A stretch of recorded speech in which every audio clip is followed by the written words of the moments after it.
All right, welcome to the No Show. My name is Andrea Edwards. I'm Tim Wade. And my name is Joe Augustin. Welcome to a show that celebrates thinking and thinking about stuff. And the idea is that if you happen to come upon the show and you've never really had the guts to carry on a conversation against someone who seems to have a lot to say, you leave this with a bit of stuff to say. I kind of swallowed a word that it came out all wrong. We also try to do this with our shows. We bring on a guest each time that helps us to establish a bit of a theme. And today's theme is about relationships. So for that, I think you couldn't get someone else who is better suited than our guest today. He is someone who has been in this world of ours, the speaking world, for a tremendously long time. And in that time, he's formed a great deal of relationships. Now, he's leveraged that to teach companies and businesses how to work the relationship, to make it work in business. I'm sure he can do a much better introduction than I can because he's done it himself several times, I'm sure. But he's a relationship guy, and will you welcome to the panel this afternoon, Lindsay Adams. Hello there. I'm delighted to be here. Thank you for the invitation. And I would love to say that I've had a wonderful relationship with you all. Sadly, that's not true. Nice. Yes. Only joking. No, Yes, truth and Sorry. tenacity. I've seen Lindsay in action, and he really is the master when it comes to building relationships. So it's good to have you here, Doz. It's an absolute pleasure to be here. He does wear better shirts. Hey, what's wrong with this shirt? This is Well, this is I don't think we have Christmas enough time in the show to cover it there, Lindsay. He is a Yes. Queenslander after all. Yeah, Thank where you, are you in the thank world? I live in Brisbane, Australia. Which part of Brisbane? In Bunya. I live in Bunya Manor. If you go to Google Maps and search for Bunya Manor, you'll find my house. You're like a ghost of Bunya Yeah. Manor. Correct. That's it. That's exactly it. You have the ability to, tag your location on Google. And I thought, well, what do I tag? Do I just put my address? No, I'm naming it Bunya Manor. And I have the privilege of living on 1.5 acres or 6,000 square meters, and surrounded by beautiful gum trees, wildlife, koala, birds. It's just beautiful. And at the moment, today, so far in the last 24 hours, we've had 60 millimeters of rain. That's almost 3 inches in the old scale, depending on where you're listening from. It's just raining. So coming down, I can water ski in my front yard as we speak, and could probably boogie board in the backyard. You've had a pretty wet sort of summer, and haven't you? Is it spring there now? Yeah, It is. It's about to be spring. No, it's the end of summer. Yeah. So December, January, February is our summer, and then we'll move into autumn, as we call it. So it's still quite warm, though. It's very humid today, 120% humidity. Wow. It's probably only about 28, 29 degrees, but it's a really sticky Singapore day here. So it's probably, maybe you guys sent the weather just so I'd feel at home talking to you guys. Yeah. It's quite nice here today, I think. Yep. Yeah. And of There course, we go. Andrea's in Thailand. Yeah, we've just got a big storm coming through from China on its way. So the boats are being warned off the ocean. And so we're expecting a pretty bit of a wild and blustery weekend. So if this cuts out, the storm's hit and the electricity's gone. So everybody listening in, what we've just experienced is the first part of relationships where you talk about the weather. It's interesting because, excuse me, I've just been coughing and I've lost my voice. Perfect.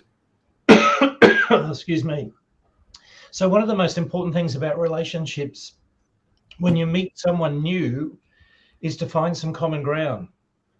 And what's the common ground that we all have really today, right here, right now? It's the weather. The first thing I said when it was raining here, Tim, you looked outside and went, oh, it's all right here. And so, a really great way to establish a relationship is just to find something common to talk about that opens up the conversation, that makes everyone feel comfortable, and then you can leverage it from there. Well, I actually, always we started with the shirt, didn't we? Yeah. So we all agreed. We all found something in common. I that think we there was an agreed about insult, the shirt. actually. The shirt was a clear insult, Tim. I mean, Oh, that was an insult. Sorry. That explains my lack of relationships. Well, I was going to say with Lindsay, when it comes to you, usually our conversations are quite common. But do you want to give everyone a bit more of an introduction to you and you know, what you do and what you care about? So I'm known around the world as the relationships guy. Relationships underpin pretty much everything that we do in life. If you want to be a leader in an organization, you have to be in relationship with your people. Want to work in a great team, you've got to be in relationship with your team members, get on with them. If you're in sales and you want to sell stuff, you've absolutely got to get into a relationship with your prospect or customer. So it's pretty much the glue that holds society together.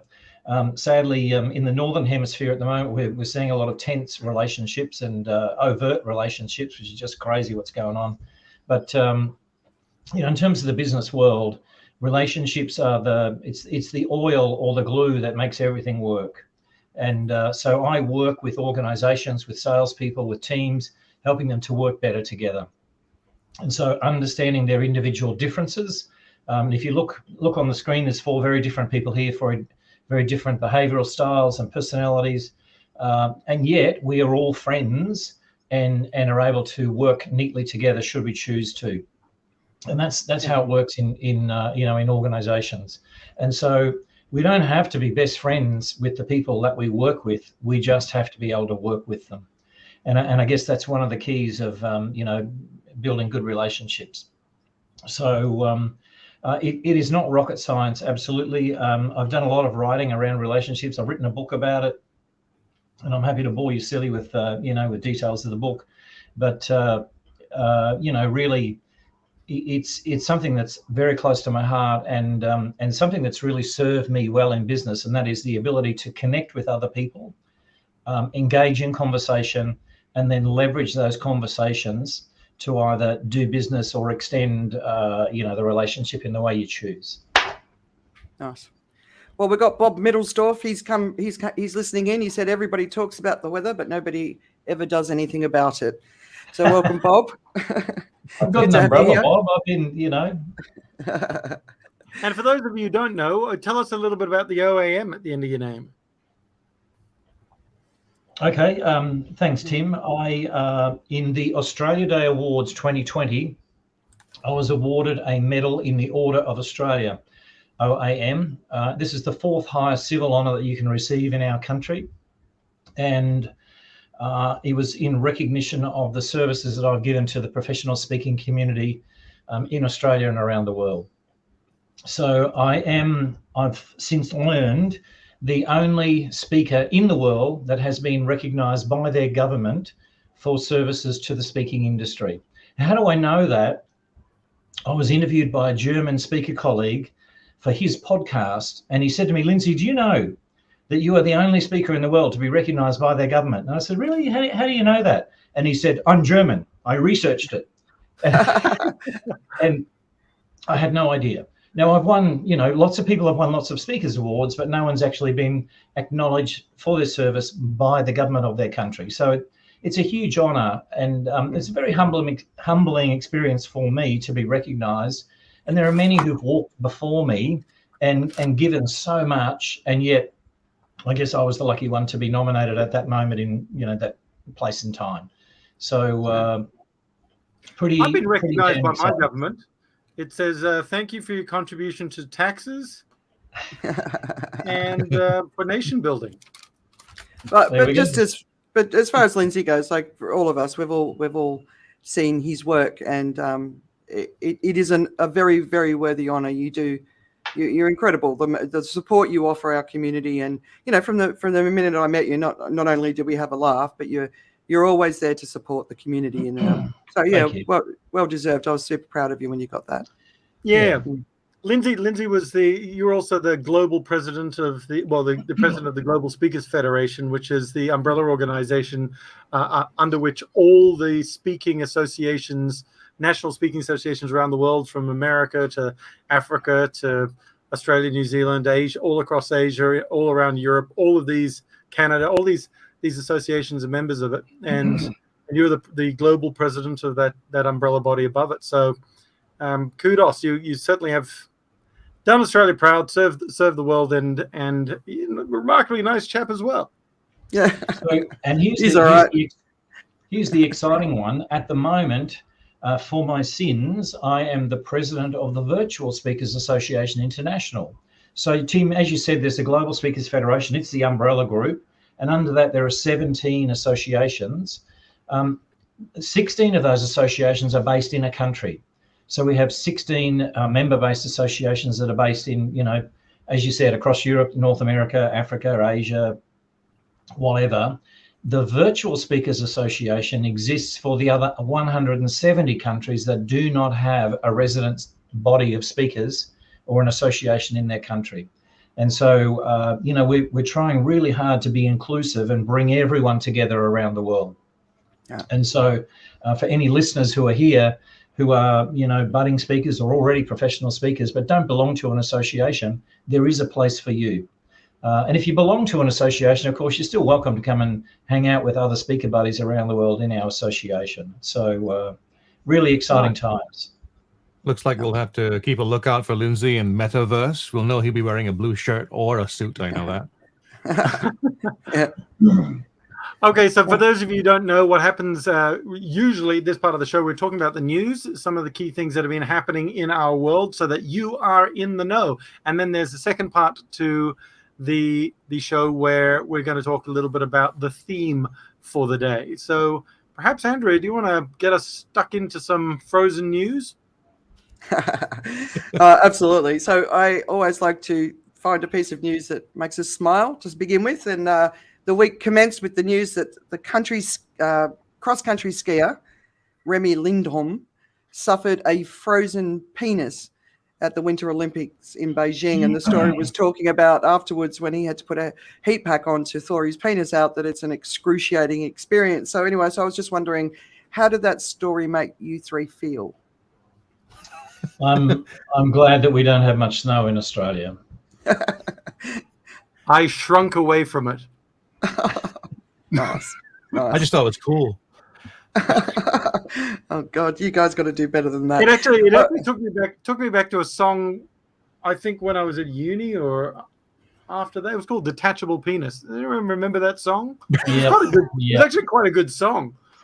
And the whole idea is that the little guy just hops up and wanders off, and so does things during the night that the guy doesn't know about. Something like that. The sense I've got right now is I'm kind of feeling the audience, and I think Bob is just watching us all on the edge of a slippery slope. Shall we back away from the corner? Yes, all right. But that story was a real story because they shortened the event. It was a cross country skiing event, I think, and they shortened the event from 40 or 50 minutes or an hour, from an hour I think to 40 minutes. And because the conditions were so cold, and instead of wearing Eskimo gear because they're in a race, they're wearing like cycling leotards and racing through the snow. And they were worried about frostbite and things like that. And a lot of them had covered up their face, but really had challenges on their face as well. But this guy was getting it in his Netherlands. Sorry to all the Dutch out there. And as a result, I think he was Finnish, wasn't he? Yeah, it's somewhere Scandinavian. Yeah. Bob said he's been that cold, and somebody else, I can't see who you are, said, "G'day, Andrea, gentleman, and Tim."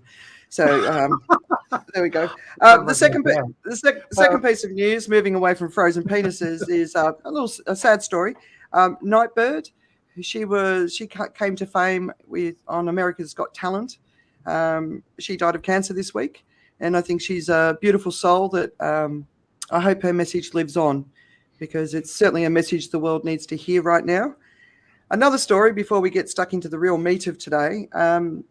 Apparently, since Trump was voted out of power, QAnon has actually strengthened. So in March last year, 14% of Americans believed in it. Now it's at 17%. And what's fascinating to me about this is there was so much about the US election that was linked to QAnon that didn't come to pass. So they actually predicted that it was going to start to fade away. So the idea that it's sort of come to strength. So there's 3 common beliefs with the QAnon community. 22% of Americans believe that a storm is coming, and that's how it's written, storm. They're not wrong. There is a storm coming. I can see the clouds just outside the window. 18% think violence. What storm do they think is coming? Well, you've got to sort of think of an end of the world sort of scenario. And, they're not wrong. Like if we look at what's happening in global weather patterns, 18% think violence may be necessary to save the country. And 16% hold the government, media, and financial worlds are controlled by Satan worshipping pedophiles.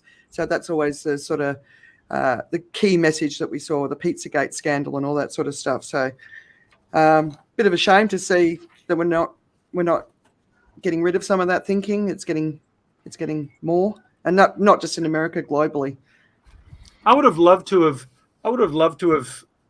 sort of been in the corner of the room when they got around the table to go, what are our values and behaviors? What are the 5 words that best represent us? What's the vision and mission statement? And then they came up with, what satanic pedophiles are running the world as one of them. Yep. Nah. Well, I have to question the veracity of the poll. This is my thinking right now, because there's some other statistics that seem to say that Americans, quite a large number of them actually are supporting the mask mandate. It actually is something that surprised me. The other thing that I heard about as well is in terms of the overall population, the number of people who want gun control, and that seemed to be a high number. And this kind of runs in the face of this kind of research. So I always wonder about the nature of the poll, and I'm wondering if the center of this poll might be people who answered their phone or had a landline, because part of the polling or the culture of polling in the U.S. Has been largely based around landlines and people answering those landlines. So I'm just wondering out loud if what we're discovering is not so much about how much of America believes that, but just how many people who are in QAnon or believe in QAnon actually have a landline. I'm hoping it's that, Sometimes a poll might be, it also depends on the objective of the pollster and what sort of frenzy they want to turn up, because if you said, which of these do you think is most likely their belief, and you had this one, and Satan one, then and the other 3 go, no, they're probably not that. It's probably the last one. Then you go, well, 22% of people think that's it. I mean, it's just, I don't know. Anyway. So I'm now jumping on the Joe bandwagon of distrusting the poll, and we should start a QAnon. So what's even more worrying is in the newspaper here in Brisbane today, there was a small article that quoted Donald Trump, who said that Putin was a genius for what he's doing at the minute, and that if he was in power, of course, he wouldn't be game to cross the border. And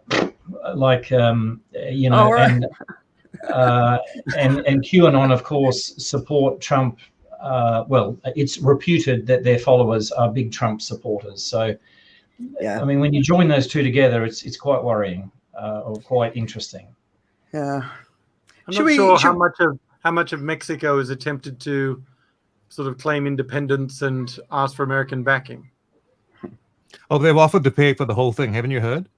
Well, I thought it was yeah, okay. Yeah. Sorry, call back to 2016. Sorry about that. All right, should we get stuck into the Ukraine situation?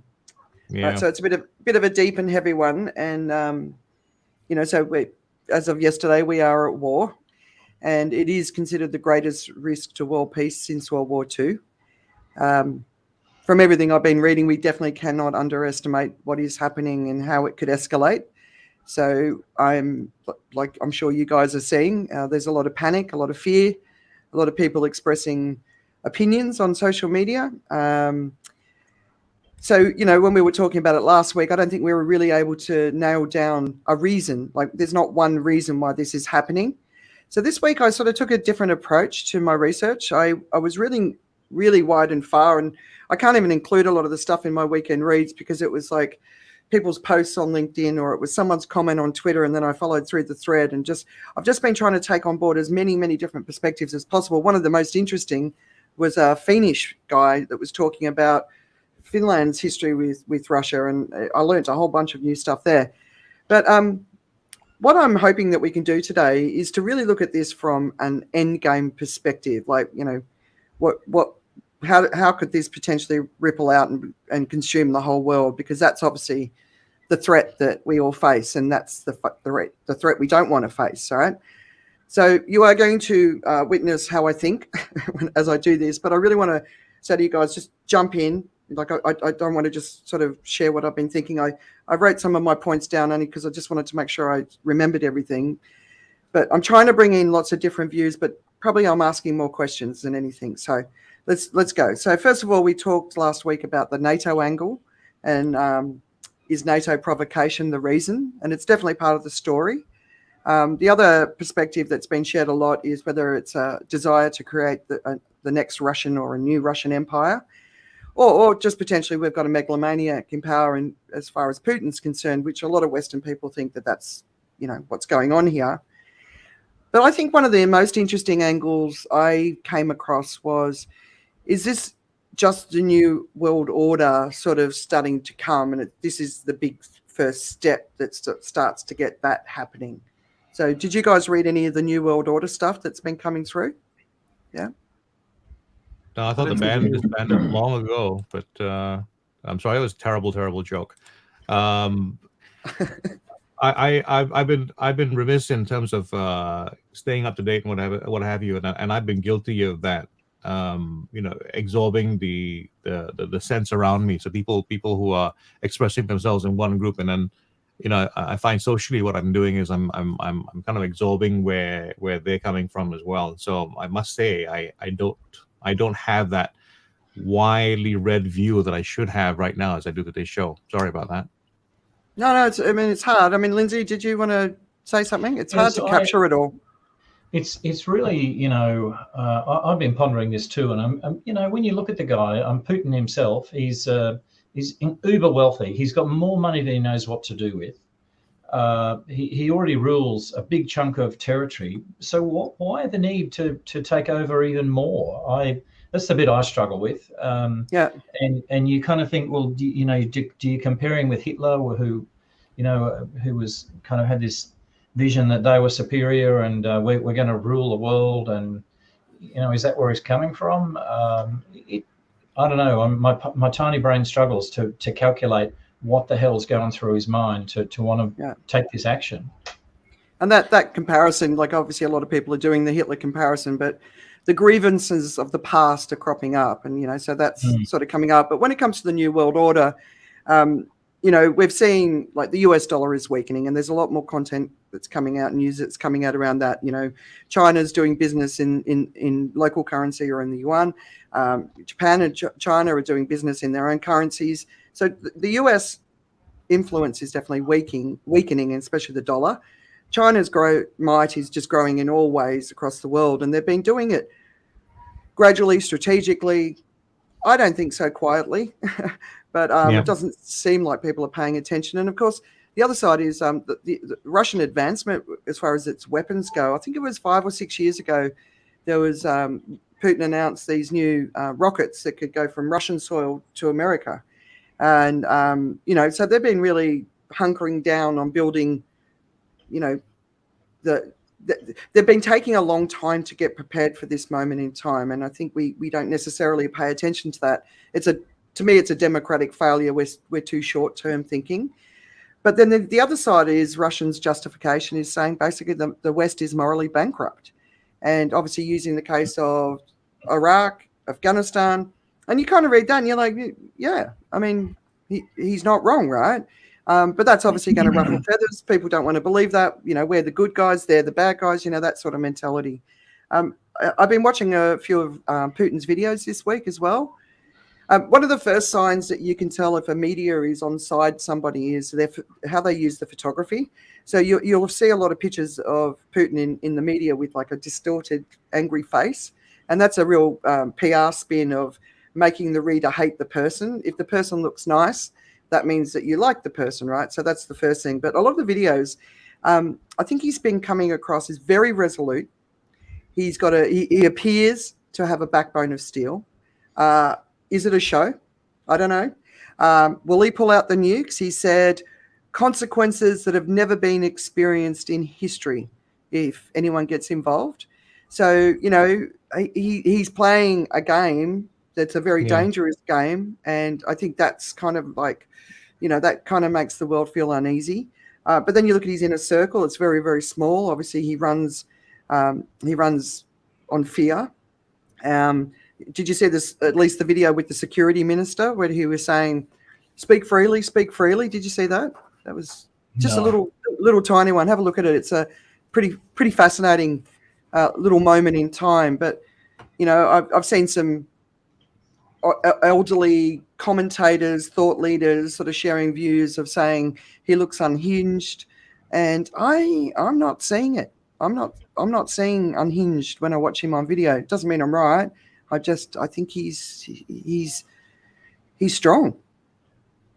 Well, in fact, you know, as much as I hate to admit it, I wonder whether Trump's comment about he's a genius, he's running a very clever strategy, and maybe he is a genius. Yeah.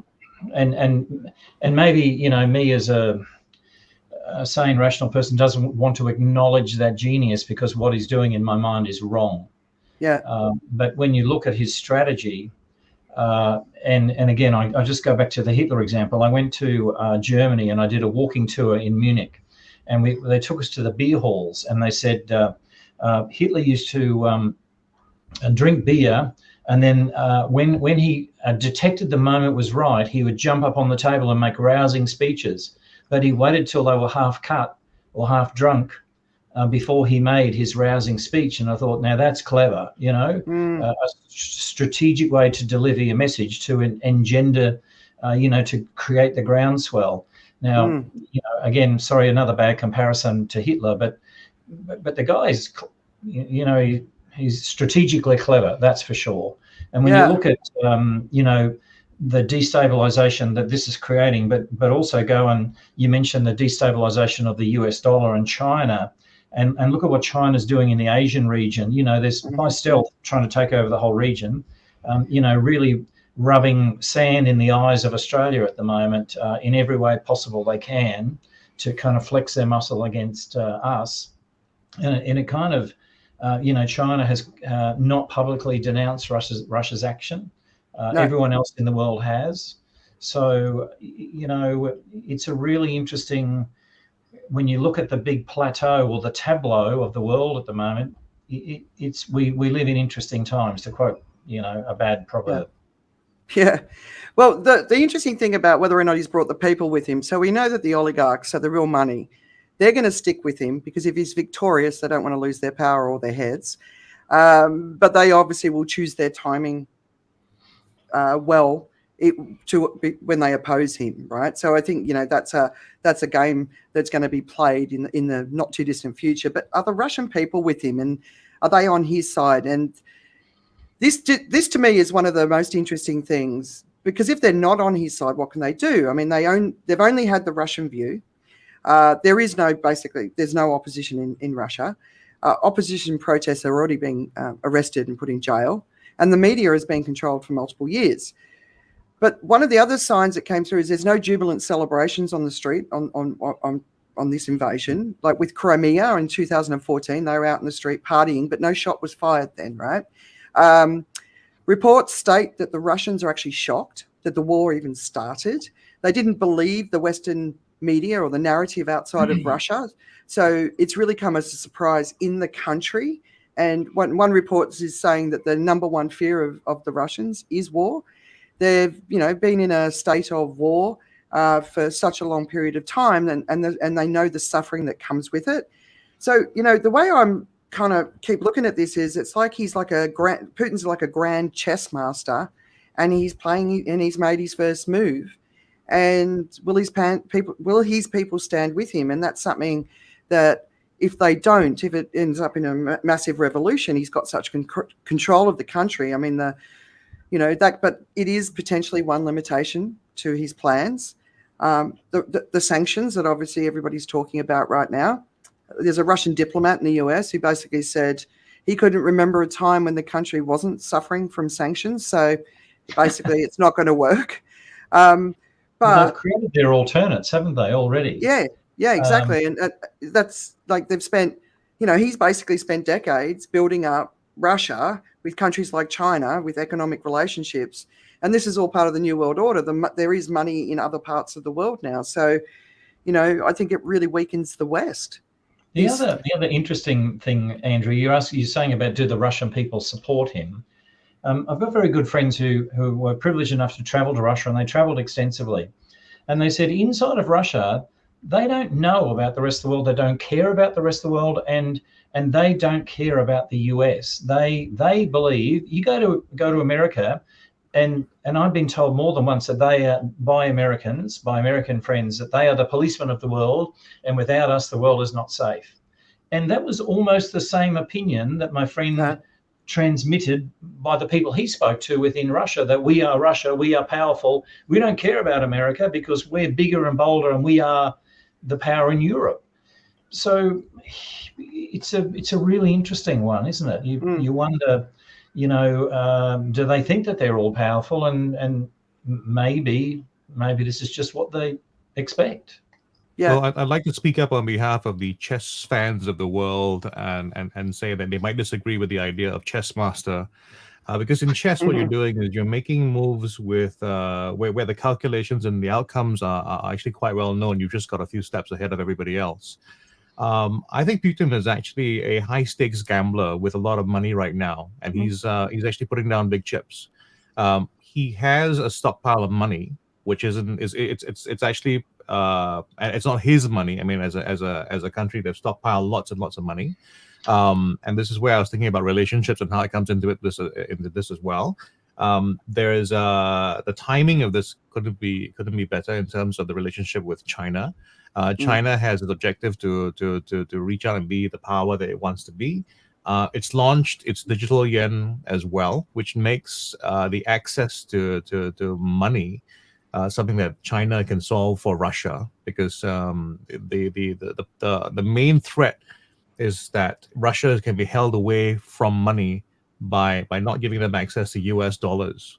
And if the yuan comes in, or digital yuan comes in as the big solution, then what you have is a very convenient solution. But the part where I say he's a high stakes gambler is he's not really sure.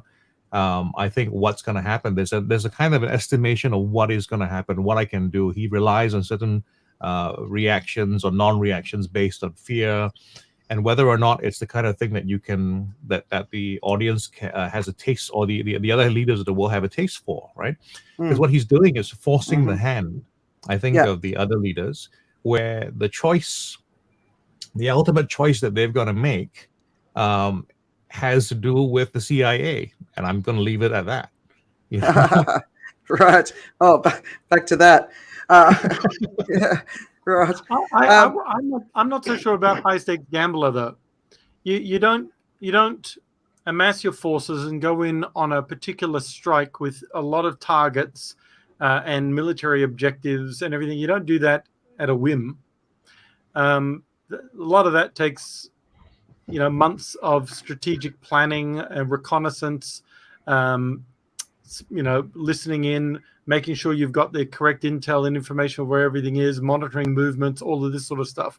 So the fact that he massed his troops and everyone's going, okay, it's just a show of force and everything else. I don't think so. It was a planned attack all the time. He goes and visits China during the Winter Olympics, has a chat or whatever, he has a chat with Xi, and wait till after, and boom, there we go. So and the other thing is, I mean, Ukraine's got a lot of tensions at the moment. So yesterday I watched an interview with a professor in Perth. It was on CNN, and it went for about 24 minutes. And he was chatting away about all his thinking, and he was his name, I can't remember where he's actually from, but his name was Russian sounding. So it could have been anywhere around that region. And but he wasn't pro-Russia. He was just very matter of fact. I think he teaches at a Western Australian university. It was fascinating to hear here's what had to have happened for this to happen, and then here's the objective for this, and we don't quite know that, but this would make a lot of sense. And he structured the whole thing really nicely. And then when you look at the politics inside Ukraine at the moment, there was a lot of chest beating about, I think we should renuclearize ourselves and have nuclear weapons. And I think that was okay, we're going to stop that. And then there's areas of eastern Ukraine that were like, we want to be independent now. We don't want to be part of Ukraine anymore. And of course, Putin then recognizes their independence. And that could then be we're going to go in and secure that independence. Maybe that's a front or a positioning or whatever it is, but obviously, and a reason to go in. But it sounds to me, and then they said something like, Russia said something like, we're not going in there to occupy territory. We're going in there to get rid of the Nazis. Yeah, is what somebody said. Yeah. So, and the idea, so these nationalists that were. And for Russia, that's a very strong rhetoric because, of course, Germany had invaded into Russia. So for them to go, we're going to stop this from escalating out of control again. I mean, Ukraine's the second biggest country in Europe to Russia. It's huge. And so, So I think there's been a lot of pushing and shoving. It's like a. Did we talk about this last week about a little kid at boarding school picking a fight with a big guy? Or whatever. A little kid picking a fight with the big guy, or whatever it is. Anyway, that seemed to be what it was like. Maybe I had the conversation with somebody else. That seemed to be what it was like, where they're poking the superpower and saying, I think we need to put nuclear weapons and everything else here. But they're like a bit of a fire break between Europe and Russia in a lot of ways.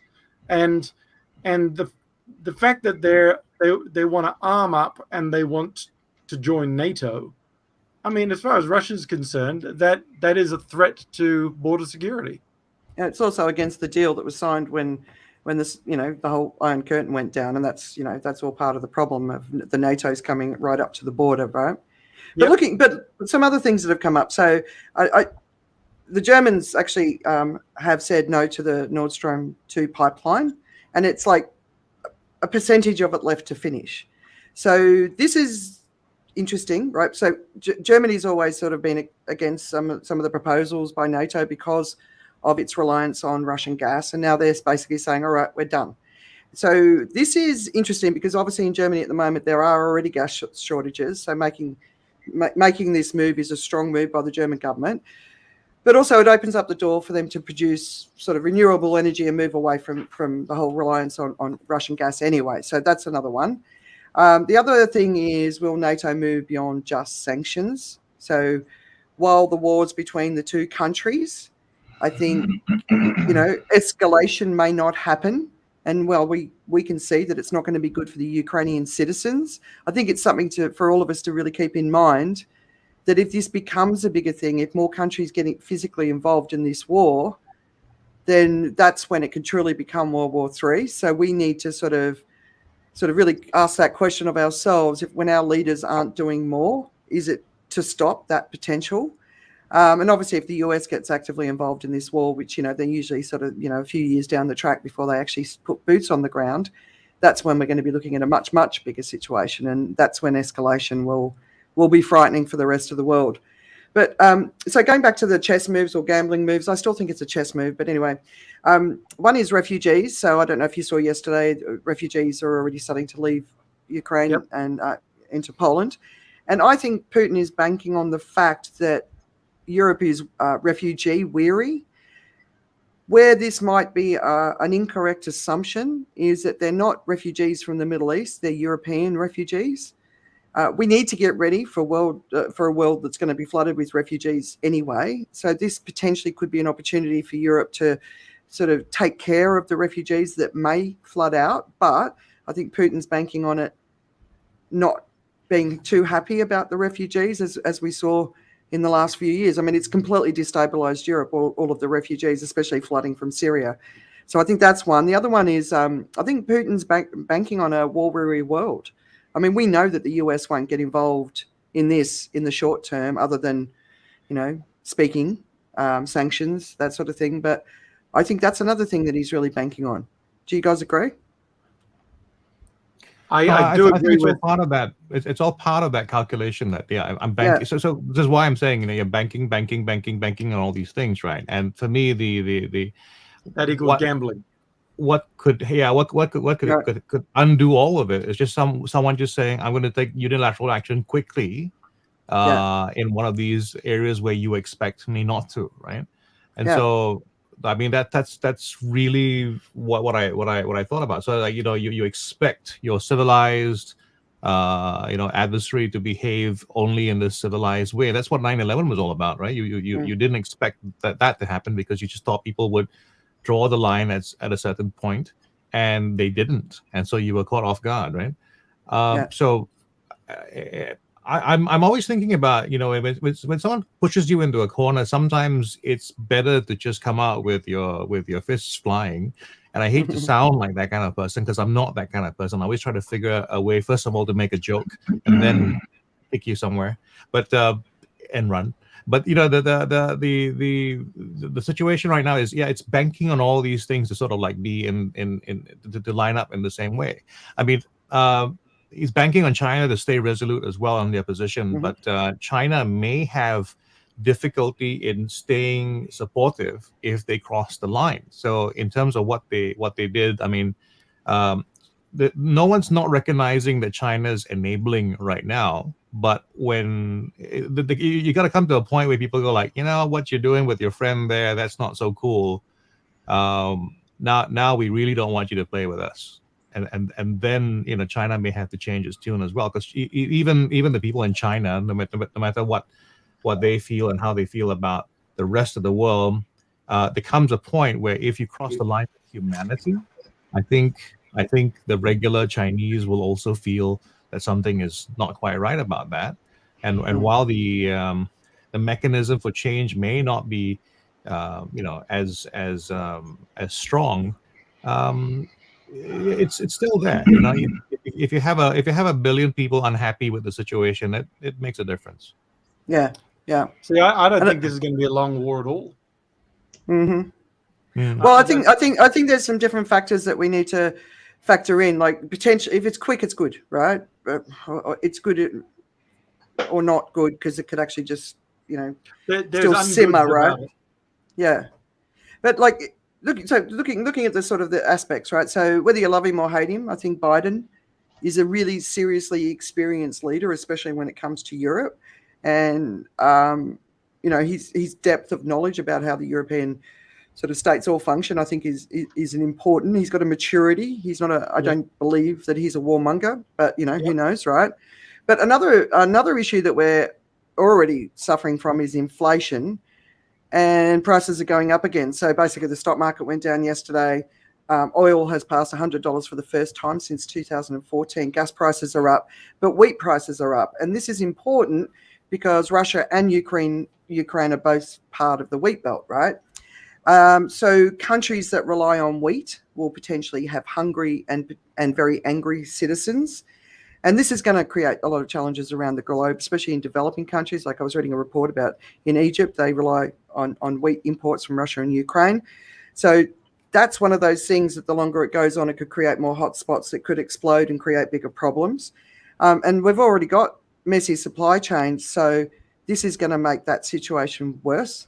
And that's an issue. The economic fallout will be global, and we're already attempting to sort of emerge from a pandemic and the economic crisis it's created. So more suffering for everyone.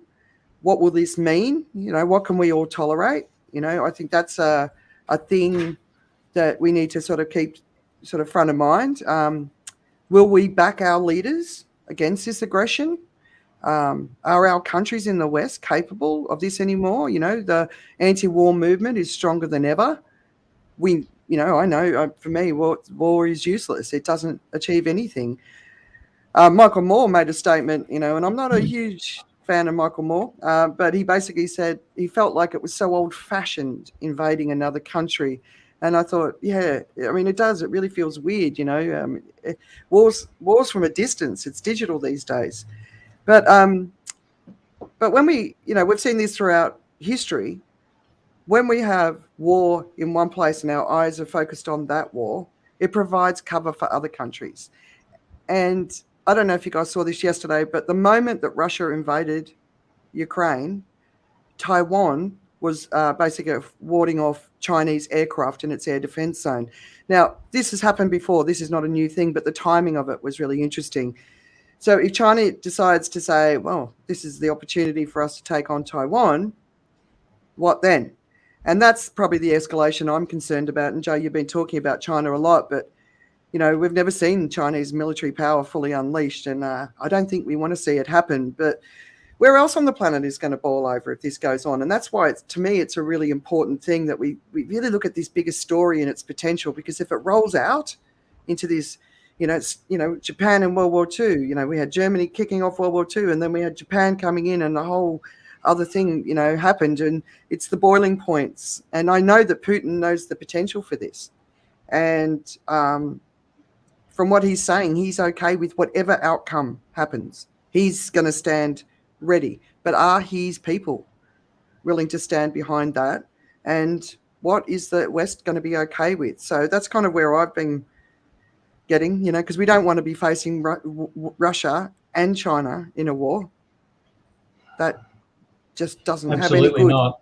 And I think, I agree with you, Andrew. There's a lot of people who just want peace, and I'm one of them. The only people who benefit from war are the arms and the munitions manufacturers. They're the and the banks. And sadly, they're the oligarchs or the wealthy in around the world. They control all of that stuff, and so to have a good war is really good for business for them.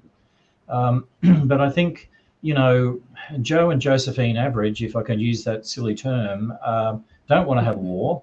They don't want to, the consequences, the global consequences of, buggered up supply chain, shortage of food.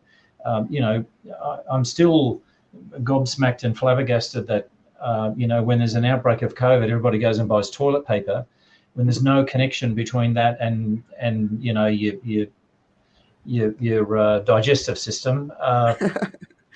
So, we've seen what happens for a mild, really, the pandemic has been an inconvenience, but we've seen what if impact that's had on our economy. War has the ability, of course, to just really bugger it up. And I think a lot of people don't want to have that. And I wonder whether they're just willing to go, oh, well, let Putin damn well have it, and then we can just go on with our lives. We'll pretend it never happened. Yeah. But we're not going back. Like, I think the NATO provocation is possibly an area of diplomacy that the West has pushed forward with that against the agreement. And I think that's a potential area where, put the cards back on the table. I do think we need to end this war quickly. We cannot afford the escalation from a climate perspective. I mean, I'd love to see the United Nations come together and finally declare a global climate emergency, and then start putting all of the energy towards that, because we can move everyone's attention away from this and move it towards where it actually needs to go, and that is bringing us all together to solve the climate crisis, right? So there's the maneuvers that are going to be happening in the coming weeks, hopefully not months and years, but obviously at the center of that, innocent people are dying. Civilians are dying. It's hundreds at the moment. It's over 100, around the 150 mark is the report I heard on the news this afternoon here. Yeah. 100,000 refugees are on the move already. Yeah. And going back to your previous comment, I think Europe is refugee weary. Whether I don't care where they come from, they're refugees. What do you do with them? It's a problem, and it's another one of those unsettling nuisance things that if we could stop that quickly, that'd be great. And so, I sort of agree with you. Let's hope it's over and done with quickly. But but what's the outcome if it's over and done with quickly? Yeah. Well, yeah. So that's another really interesting one. The outcome would be, I think, and I think this is what Putin's playing for, is let those independent ones go independent. So then they start to form. They have a very strong alliance with Russia. So they've got their own border now. And the operation is to go in there and get rid of the chest thumpers, it seems to be. Hence, you got to stop the airport and the ports, and you would think the other border crossings for letting anybody out if you want to catch them. And then then it's to establish your own sort of military leadership there or whatever it is, and put in your own people again. But I mean, they're doing it in a military way. So I do find it really, I do find it like a show of strength. I think the scary thing is, let's just fast forward 5 years, and let's assume it was quick or it's done by then. There'll be depending on how the world reacts and how they take in refugees and how they help people, Ukraine could become a nation of very hostile towards everybody else because nobody came to our help. Now, there's the other side, which is a bit disconcerting, is when the US has said, we're not going in, but we will defend NATO. We will be there in a flash if anybody from NATO, we will defend any of our NATO friends. So they've kind of said, we'll defend the people that we're allies with in that pact, which kind of strengthens anybody's resolve to join that pact if the US are going to come in and help them. But it also means that if Putin does go, or anybody goes into any of those areas, the US is then dragged into something. So if it is political and not land, I mean, there's a bit of sovereignty in those independent states that are claiming independence, those states that are claiming independence. But if it's about that, then, and it's about getting rid of people who threaten, but let's put a bunch of nukes here and sort of have that sort of control over or threaten Moscow, then I would see it would be quick. Go and find the people, it would be quick. The thing is, if that's what they're doing, then the word invasion is, I mean, it is obviously invasion-y. You've got tanks and everything rolling in, whereas Americans seem to fly a helicopter in at nighttime and go and capture somebody. And they don't call that an invasion. It's an incursion or it's a redeployment or something. But this one is tanks and troops, so it's clearly invasion-worthy as a word, I suppose. But if I fast forward a little bit, I could see it. I could see the danger is America. This has forced America to say, we will defend these guys. So if things escalate, you've got Europe and America now in another war. I don't think this one will escalate, but it sort of sets a precedent for some sort of future something, where if Ukraine is sort of merged into a Russian union, then why not just push the boundaries of that and reclaim the Eastern Bloc? I can't. It does. I'm again with Michael Moore on this. It does feel like we've just gone back in time and we're seeing something play out that we're just like, what's going on? China, Taiwan, that's a really interesting one.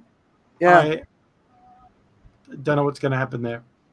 So Bob just said Japan moved in China and Russia long before Germany got into it. So the history with Japan and China especially went back a long time. Pravin Shegar's listening in. We don't learn anything from history except for letting some nonsense repeat again and again. Totally agree. And Gloria Miller is, all I can tell you is it's all showbiz, John Lennon. And certainly agree with that. But yeah, I mean, I think, based on where the world is right now, with the crises that the world is facing right now, and like pandemics and wars often go together, right? When the world's in an unstable place, the wars sort of come over the top of it. But we are at a point in human history that we've never been at before, and we need to recognize where we are right now as a global society. Where, like if this becomes nuclear, I was reading, I think there's not that many nuclear bombs that won't take global warming beyond 8 degrees. And I think the cockroaches can survive that, right? So we can't afford war. And that's what I find extremely challenging about this situation. And we've talked about it many, many times on the No Show. We cannot afford war. And here we are in a war when we're supposed to be coming together. We're people are talking about the predictions of the future and the new world order and all that sort of stuff. And we have to have a livable planet for any of that to even be possible. And that's what we have to start. But the other thing that I've got to say is just everyone step back from this. There's a lot of emotions, a lot of intensity, a lot of fear. When there's life, there's hope, right? Really, but step back from that. Try and be objective. Try and understand the conflict from multiple levels, multiple dimensions. And let's just hope, that they're not foolish enough that they're going to go, that it's going to become the worst possible outcome, because then we probably won't be doing the No Show anymore. Yeah. So how long did the two world wars last? It was about 3 years for each, wasn't it? 3-4 years?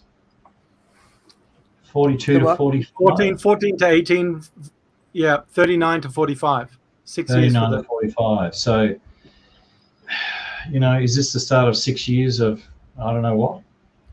I don't think this is a world war.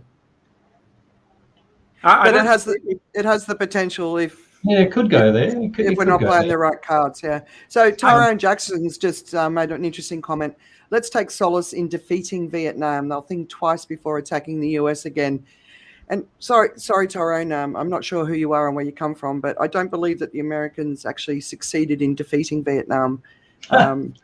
Does anybody else believe that was a success? No. They withdrew with their tails between their legs. Yeah. So, all right. Any other thoughts on? I think, by the way, I think they could have. I think they could have eventually, but they were withdrawn before that happened. But you think the US could have beaten Vietnam? Yep. Really? Wow. Yep. I did a whole piece on Vietnam when I went with a whole group of people to Vietnam and went to Saigon and all these places. And they were holding the 43rd parallel, I think it was, and there was the Americans were. It was when Hanoi went the roundaway part, the 1,000-mile walk, bicycles and everything else, and came into Saigon. But the Americans were getting it. It's a lot of these wars. The same sort of thing had happened. This one, the political pressure and everything back home was get them out. And that was scuppering the ability for them to be able to reinforce and just finish it. Same thing with the Anzacs in Turkey. I mean, they were put in the wrong place, and they were a day away from winning, and then they were ordered out. The Turks had run out of ammunition as well. I mean, I don't know. It all depends on the story and whose history you're listening to at the end of it. But I do. Anyway, I just said that so we don't annoy somebody who's like, pro-Vietnam or anything. But certainly, if you go to Vietnam, it's not run by America at the moment. No. And you go to the museums and you go to the war museums. It's fascinating. But the way they present it. But Bob said no with a exclamation mark. So I'm presuming that's against something you've just said. And somebody's just said Al Jazeera just covered a rally of thousands in Russia protesting the invasion in Ukraine. So that's what we were talking about. Wow. Okay. That's interesting. Russians protesting. That's really interesting. Well, they were protesting in Moscow, and they were all arrested, 1,700 of them. It was very quickly squashed. Yeah. But if everyone stands up, then they can't squash them all, right? So it's going to be a numbers game. Anyway, so Tyrone Jackson is sharing some interesting perspectives. But would you like to move on to COVID? Yeah, sure. Let's do that. Yeah. And I don't know about you guys, but I wasn't paying as much attention to COVID as I would normally pay attention to because of what was going on in the Ukraine. But we did hear that the Queen has COVID. She has a mild case of COVID. And obviously the well wishes around the world were sent in. But Hong Kong, what's going on in Hong Kong is Yeah, pretty that's alarming. bad. Yeah, I mean, we were talking about it last week, and Beijing sort of directive to Carrie Lam to get in there and get it under control, and she seems to have sort of taken that. And there's a really interesting piece. It's a Bloomberg opinion piece called "Hong Kong is surrendering its future in a race against COVID it cannot win," and this looks like the impact on the children, the impact on students. They're just about to close all of the schools for the year, and they're going to become COVID centres. They're doing mandatory testing for every person in Hong Kong. We're hearing stories of domestic workers are being fired and kicked out onto the streets because they've been contracted COVID.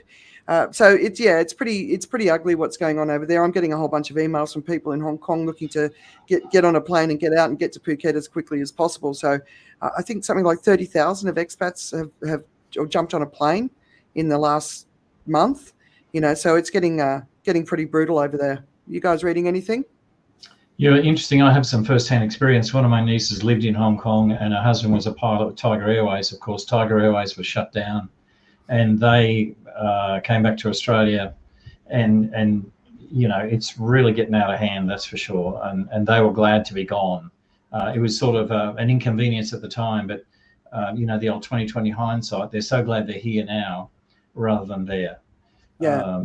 So what they're doing with the their workers is just brutal. If you got COVID, well, and you're the armor, doesn't matter. Get out of the house. Go, and we don't want you in here. Like, that's, how does that work anyway? Yeah. Take care of these ladies. So Bob's basically saying no, the US didn't win in Vietnam, and then he said when the US and Vietnam went to Paris to negotiate, the US booked a villa for 6 months, the Vietnamese for 3 years, which I think is a really interesting distinction. And Bob's just recovered from COVID, so that's good to hear. But yeah, some interesting chats coming through. So keep talking to us, guys. But anything else on COVID that you guys are reading? I mean, for me, the message is clear. We're definitely moving into the living with it territory. Would you agree? So yeah, and if I can just give you like an Australian update where I live, on the 4th of March, all restrictions will be lifted. So no mask wearing. The only place you'll need to wear a mask will be on an aeroplane or in a hospital, or if you're a food service person. And that's already happened in the 2 eastern states. I'm in Queensland, so New South Wales, Victoria below me, no restrictions. West Australia is finally opening its border to the rest of the country, which is just like, what? Shock, gasp, horror. I'm actually traveling to Portugal in April. I'm transiting through Singapore, and I no longer have to be tested when I land in Singapore, even though I'm in transit. So they've lifted all testing requirements there.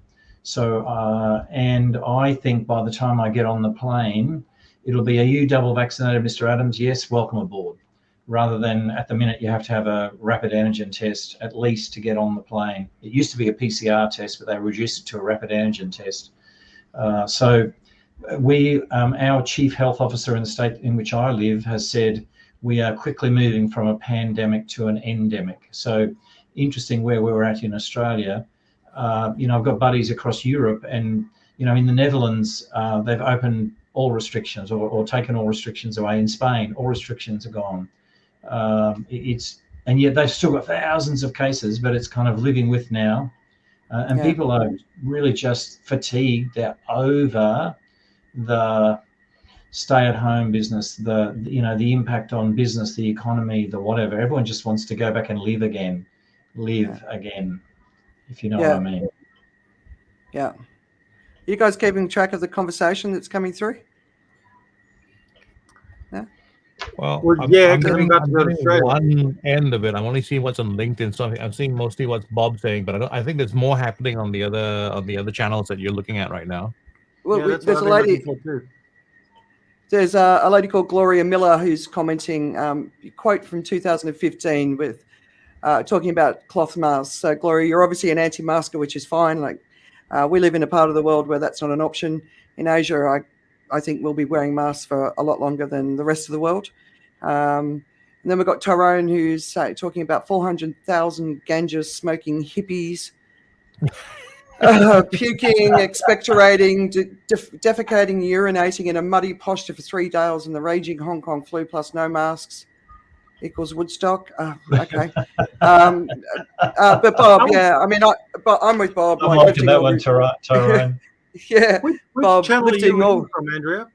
These are the live stream comments that are coming through here on StreamYard. But Bob's saying that he thinks lifting all restrictions is a bad idea. I think we're at that point of pandemics where we're impatient for it to be over.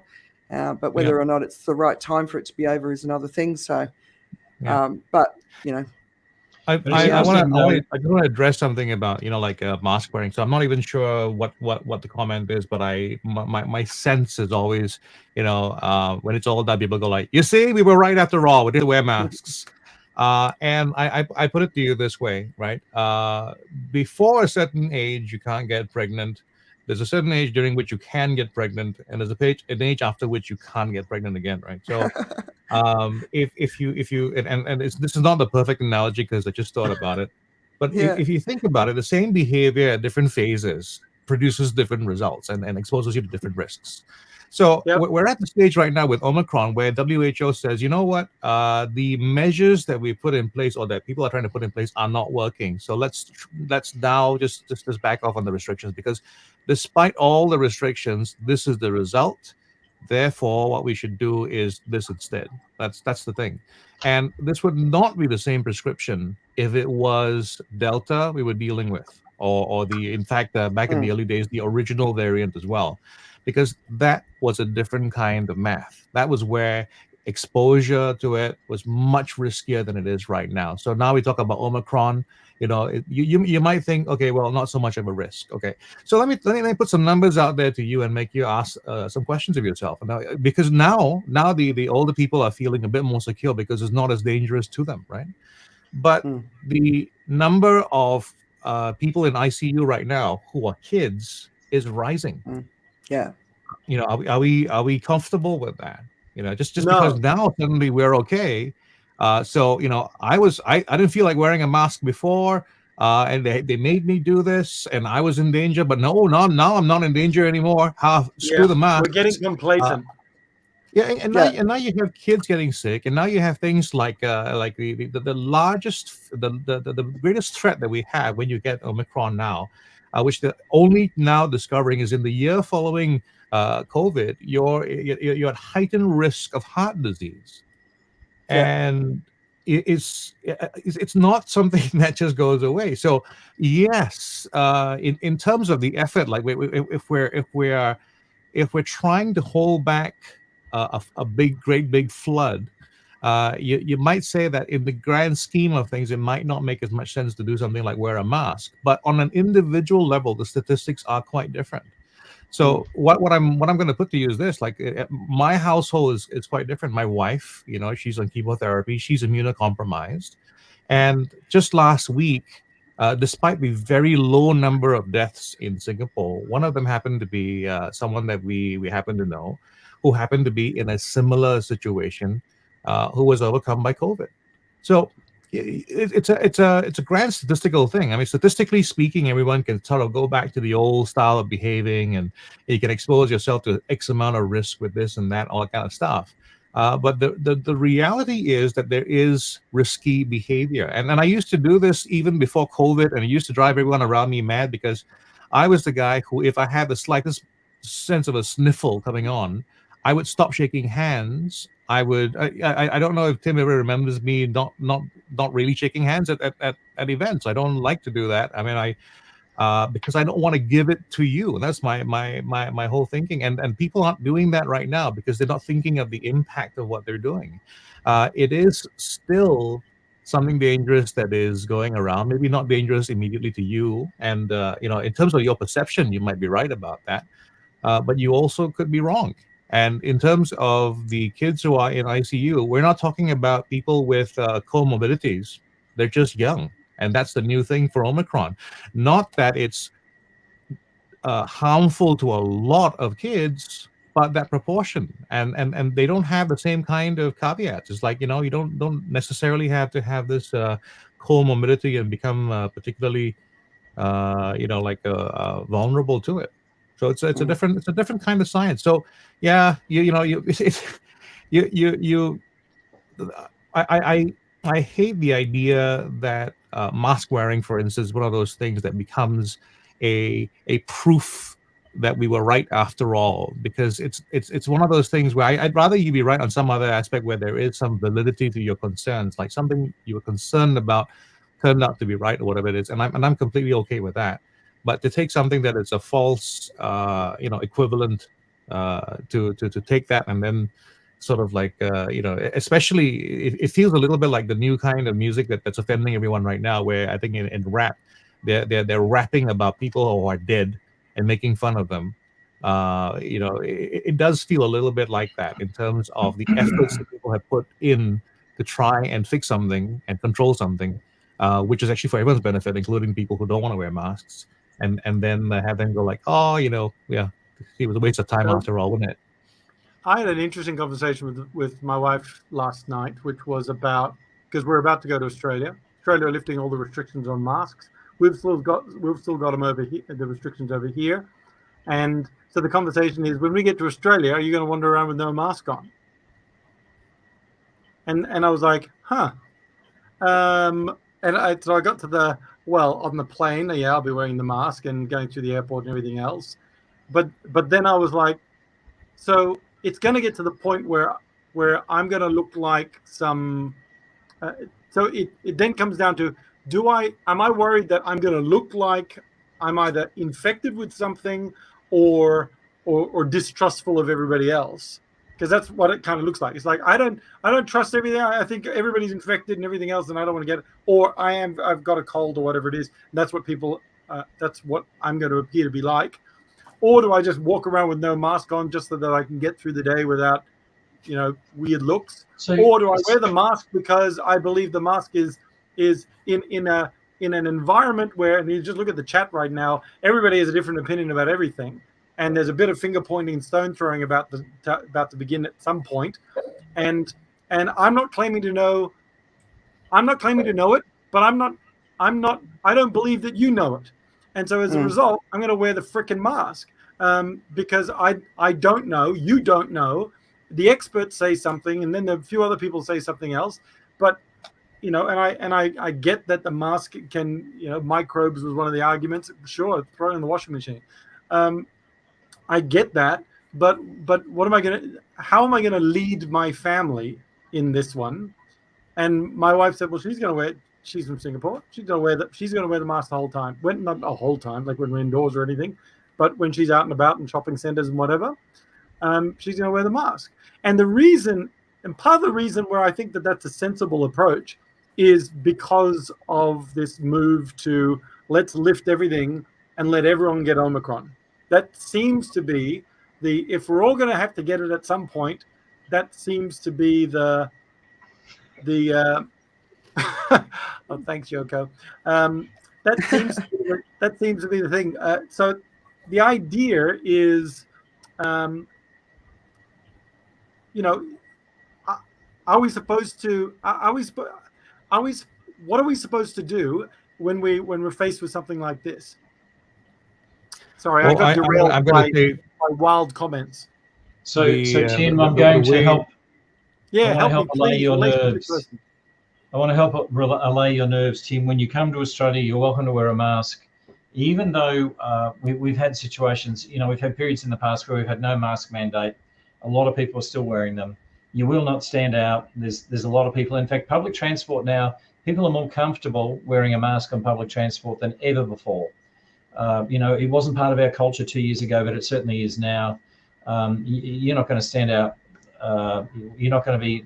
I will point at you and go, that man's infected. There's something wrong with him. But I would do that because you're a dear friend. Others would not. So, remain calm. You're not going to stand out. But it comes down to personal choice. We all have an opinion. And it's interesting reading the opinions in the chat at the minute. Some cracker comments in there. Everybody's entitled to their opinion. There's four of us here postulating, extrapolating, blah, blah, blah. We don't know what, we ain't right. Are we? Aren't we? Who knows? We've got an opinion and we're all entitled to it. Well, exactly. Maybe we can go back to the news. And the myocarditis, pericarditis argument's an interesting one because it's also people who get COVID. It's one of the long impacts of COVID, right? But up earlier, Tyrone, no, I wasn't calling you an anti-masker, Tyrone. Somebody else made an anti-mask comment, but opinions from published medical publications. So yes, look, we know that there's myocarditis and pericarditis risk from the vaccines, but the risk from COVID is much, much, much greater than from the vaccines. And we've talked about that in weeks before. But like Lindsay said, everyone's got their opinions. We're just here to talk about what's going on in the news and what's happening in the news, and not everyone's going to agree with us. So that's cool with us, right? But it's interesting, though, when you look at New Zealand, they were one of the first countries in the world to nail this virus to the ground. They had no cases. They were the showcase country of the world. And now their citizens are just sick to death of being told to stay at home, being locked down. Their economy is suffering terribly. And they locked the whole country down. They got 3 cases in 4 million people, or what? I think 4 or 5 million people. It's got a very small population over there. And they get 3 cases and they shut the whole country down. I've got my good mate Paul Terval in the Netherlands. He tells me, we have lockdown at the minute. The bars have to shut at 8 p.m. at night. That's a lockdown there. And they have 20,000 cases a day. Anyway. If I can just jump in there and talk about why that isn't, again, an equivalent situation, right? It's about, someone peeing in your bathtub and someone peeing in your swimming pool. New Zealand's a big swimming pool. So, it is one way so in terms of the control that they have over the situation as well, they have much more of ability to try and work on things. So it's actually a viable thing to try and break it down and hold it down. So they've been successful that way. But I think they completely just said no more with Omicron, because Omicron just isn't going to stay down that way. So anyway, well, it's called the land of the long white mask. And just a final one for Yoko. I publish a weekend reads where I every single week I have links to all the articles and reference points. And look, you've got an angle that you're going for here, and that's fine. And I'm really open to it, and I've read that perspective too. But anyway, so if you're looking for references to cite, there's plenty of studies in my weekend reads, which I publish every week. But I'm thinking, looking at the time, because obviously there's lots going on. Should we move into Lindsay's section, and then we can do the environment section afterwards, where we talk about building relationships while you've still got some energy? Yeah, I definitely think so. But based on the comments, we need to get to that part now. Yeah. So as we said, Lindsay's the relationships guy, and he's all about relationships. I've seen him in action. He speaks about it. He's written books about it, and he lives and breathes it. And today he's going to share with us, how do you get into a relationship quickly? How do you leverage your relationships? And what are some of your icebreakers that you could give us? Okay, so I'll give you some really simple tips. Riddle me this: have you ever been to a function where you're talking to someone and you notice that they're not looking at you? They're gazing over your shoulder. Their eyes are darting around the room, looking to see who else is there. Have you ever had that happen to you? Mm-hmm. This is where you nod. Yeah. Yeah. Sorry, you're saying something? Yeah. Thanks, Tim. Yeah. Well done. Tim, you're a legend. And so here's the thing: when you're engaging with someone for the first time, someone you've never met before, perhaps, or you don't know them very well, look at them, look them in the eye, and focus on them 110%. Like, this is the most amazing conversation you've had in your whole life, because it sends a message that I'm interested in you. And so as human beings, we're very perceptive, and we pick up whether people, are they listening to us or are they off somewhere else? And so if you concentrate on them, they're tuning in, they know that you're interested in them. The next step is to apply the 80-20 rule, or the Pareto principle. You know what the Pareto principle is. In fact, it was created by a guy called Vilfredo Pareto, who was an Italian accountant. He used to grow peas in his backyard. And Vilfredo found out that 20% of his pea crop yielded 80% of the peas. I think he had too much time on his hands myself. Anyway, so the secret here is applying his principle. You talk for 20% of the time, they talk for 80% of the time. So you've got to ask them questions which open up the conversation, get them talking about them. Tim, how long did it take you to grow that amazing beard? You look so handsome. Joe, where did you buy those glasses? They're incredible. Andrea, it's a lovely red dress you're wearing, red top you're wearing. It's just... Lindsay, what's with the shirt, mate? Exactly. And the shirt gets a conversation happening. My wife bought this for me, buddy. Think about that for a second. Why am I wearing it? Bonus points. Got it. Okay. Good for you. I criticize Debbie. It's about the relationship. And so, but get them talking about them. Don't you dominate the conversation. They will subconsciously like you. You got your eyes focused on them. You got them talking about them. They will subconsciously like you. And, it's all about know, like, and trust. We know that simple, if people know you, like you, trust you, they'll do business with you. And so the next step is to talk about, find the common ground. What have we got in common? How can we talk about that stuff? And so, there are so many things we can talk about there.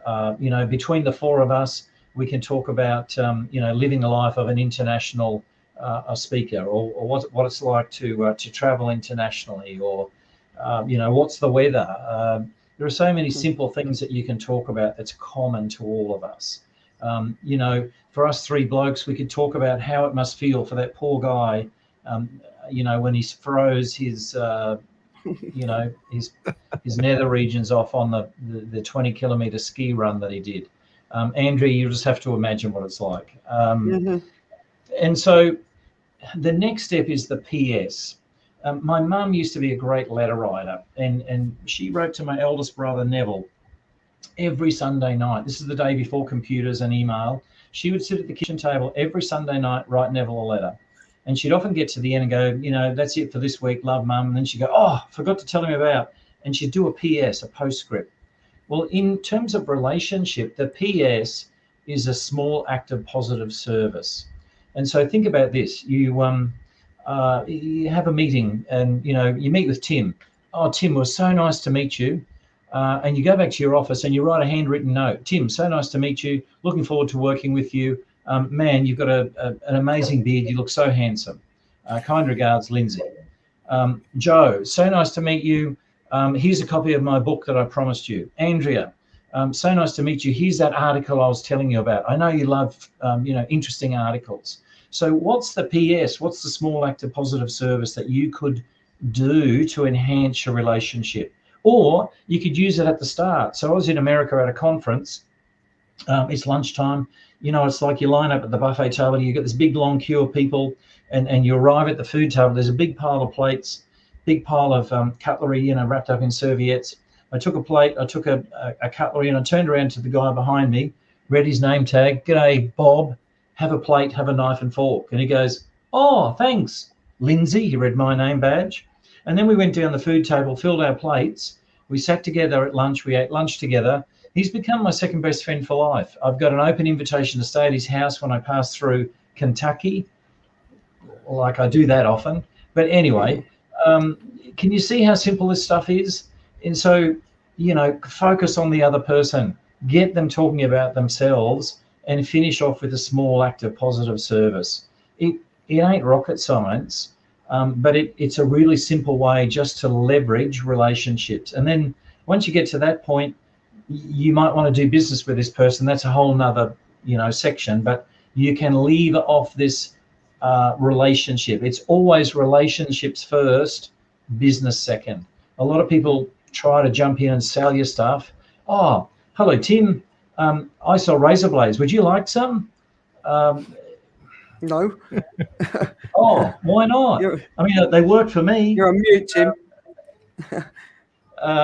You know what I mean? Like it's about relationships first, business second. Yeah. It's such a simple thing. It's obvious, right? Why don't people get it? why do they struggle with it? Is it bad Well, examples or?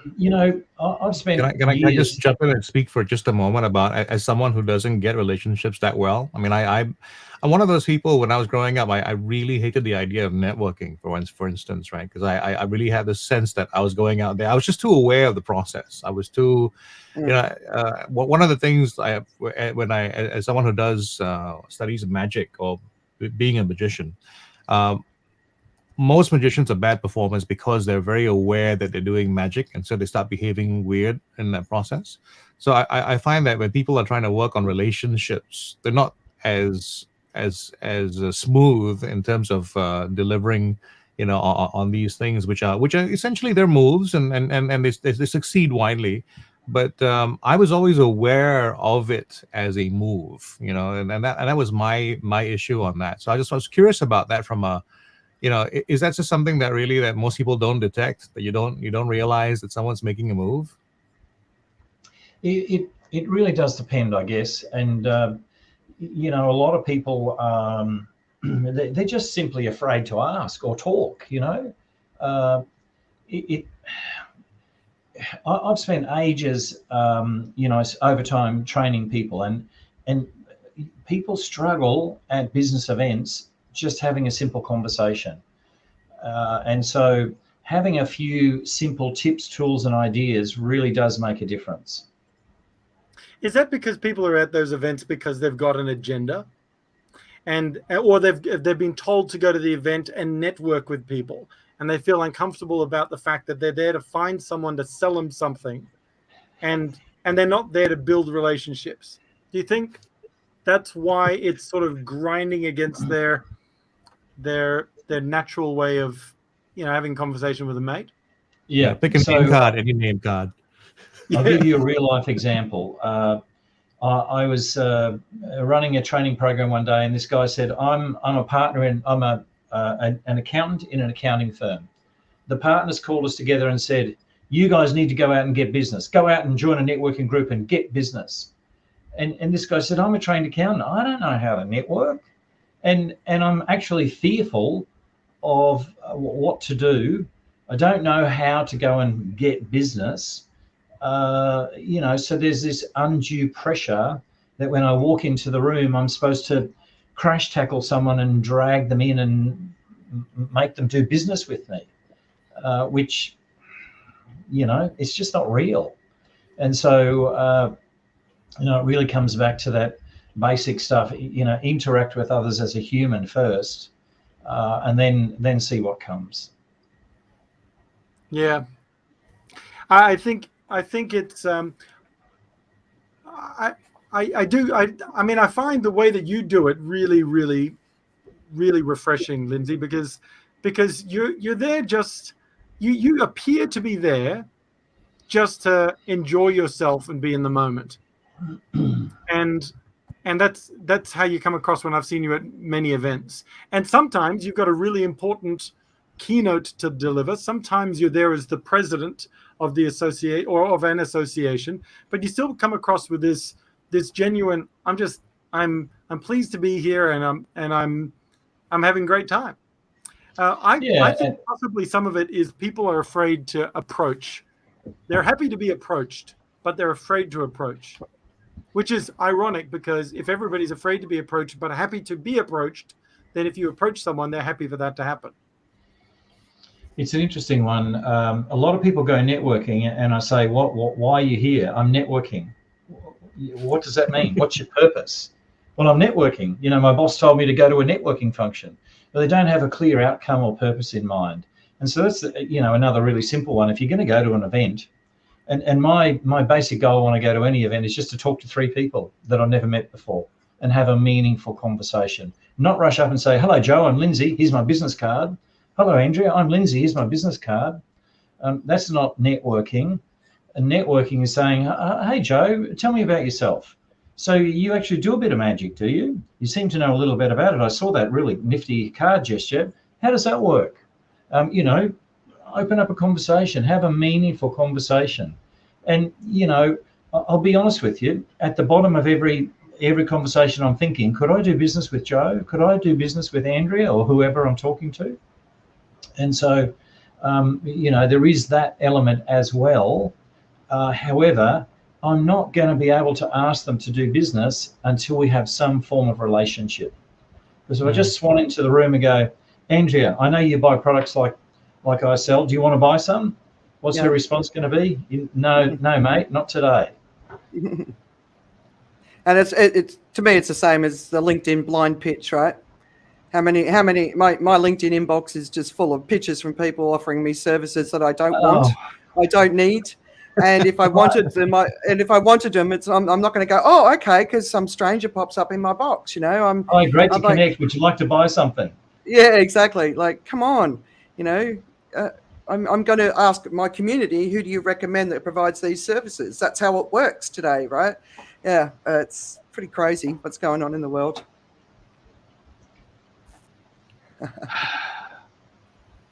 Well, I'm gonna throw myself out there as the the person who could most benefit from improving on relationships, because evidently I don't do it as well. You know, I think what I've done is, I was coming up as a younger person, I worked on the idea of merit a lot, and I'm not suggesting that I'm very good at what I do, but at least in terms of how I looked at life, I always thought it was about getting ahead because you were better.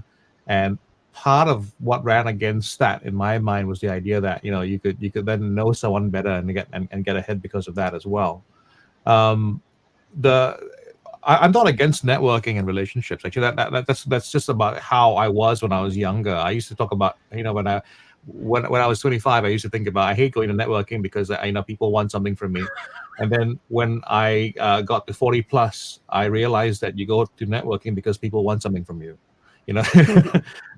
So that was the kind of thing that I came across. But I just thought about that in terms of, you know, how that does that occur to someone from young. It's part of the idea that I've been thinking about in terms of dynasty, which is about how successful families, you know, pass on successful information, successful behavior. And I think successful families pass on things like the power of networking and power of being, a good conversationalist, the power of being just a nice person. I mean, it seems like something you don't have to teach someone to do, but I think some people don't, you know. And I think I'll be honest and say that in my upbringing, I think we were more suspicious of the people around us because we had some circumstances that made it necessary. And I caught some of that, and it took me a long time to get out of that. So, you know, I'm on screen right now with two people who've helped me a lot in terms of building a relationship. So, Joe, it's an interesting comment you make. I learned a lot about networking from my eldest brother. He's a great, I talked about him in my book. He's a great keeper in toucherer was the term I quoted, if there's such an item. But that guy is 14 years older than me. So he turns, I think it's 35 next birthday. He's now retired. He worked his life in roads and drainage. He's a civil design draftsman. So, designs roads and drainage for new estates and so on. He keeps in touch with everyone. He knows guys that he met 30, 40 years ago. He's retired now in Stanthorpe, a country town in Queensland. He met a mate of his who said, "Oh, Nev, good to see you. I'm falling on hard times. I'm looking for a job at the minute." And Nev says, "Oh, actually, give me an hour or so." Calls up someone and got the bloke a job. Now, it was just lucky that they were hiring. However, he's a great, just because he kept in touch, he knew that there was something boiling, and this bloke said, "I need a job." So, another real life example, the house I live in, I built myself. We've lived here 29 years now. I was on a plane, and when I say built myself, physically built myself, me and my dad, my 70-year-old apprentice, we stood the timber frames. I laboured for the bricklayer, I laboured for the roof plumber. I built the house myself. I was on a plane flying to Canberra. I sat beside the state sales manager for Austral Bricks. Me being me, the plane took off. We were sort of eating our meal, and I said, "Oh, g'day, my name's Lindsay. What do you do?" And he said, I work for a brick company. I'm a sales manager." I said, "Bricks?" And we started talking about bricks. We talked about everything about bricks. When that plane landed, he stood up, he took his briefcase out of the overhead locker, took out his business card, handed it to me and said, "When you're ready, call me." And I had this kind of naive look come over my face. And he said, "When you're ready to buy your bricks, call me. I'll look after you." Now, think about it. What made that guy want to do that? I didn't ask him. And so, I think back, it was the engaging in the conversation. We had the common ground. All of the things I talked about were part of that conversation. And he wanted to help me. We had established a relationship. Now, when we went to see that guy, he sold us the bricks. I swear they fell off the back of the company, at the back of the brickworks. We got them so cheap. He really looked after us. And it was all because of a 2-hour conversation. So this stuff works. What we're fundamentally talking about is just curiosity for other people, right? Yeah. Yeah. All right. So we're having, I don't know if people have been recruiting. We're having some pretty interesting conversations going on YouTube here. Tim, they don't seem to like you very much. Lindsay, you're getting a bit of a hammering as well. It's really interesting because we're not here to do any harm. We're here to talk about the news. Someone said we're not taking the research data seriously. We've been going, last August we started doing this. We've been talking about COVID and the research and the data extensively. And this week we're actually is our least focused on COVID. But what I find really interesting about this is the insults that are coming through and the unkindness, right? So like I said, we're not here to do harm. We're not here to insult anybody. We're just having conversations around what's going on in the world right now. And to me, it's just a classic example. So, Bob, that's why we're not responding to you, because we've got these other comments sort of coming over you. But yeah, it's a really interesting thread, don't you think, Tim? We haven't seen this before. And why are they wasting their time if they don't like it? Yeah. Yeah, no. I have a theory about it. I don't know whether the theory is accurate, but because we've been talking about the war, we've been talking about Russia, we've been talking about things that that would trigger alerts to trolls, right? Bots, to trolls or to bots or to social media manipulators. And what tends to happen, because I remember once I commented about Australia's coal export in some chat very, very innocently, saying, somebody was talking about Australian coal export, and I was talking about how, the defense was Australia only uses like some 0.02% of the world's coal. Why are we getting spotlighted for something rather? Now that I've said that, it's triggered off the coal people, so they'll be joining us in just a minute. But the comments that came into that were not adult comments. They were not conversational debates. So like the comments we're getting here. So the comments we're getting here are puerile, boarding school type, attack the person, talk about sexuality, try and bring them down in that particular way, to kind of shame someone or embarrass somebody into stop talking about it. We're not going to do that, guys. So go and troll somebody else. So we don't. You know what you do? You validate the fact that we're actually making some progress here.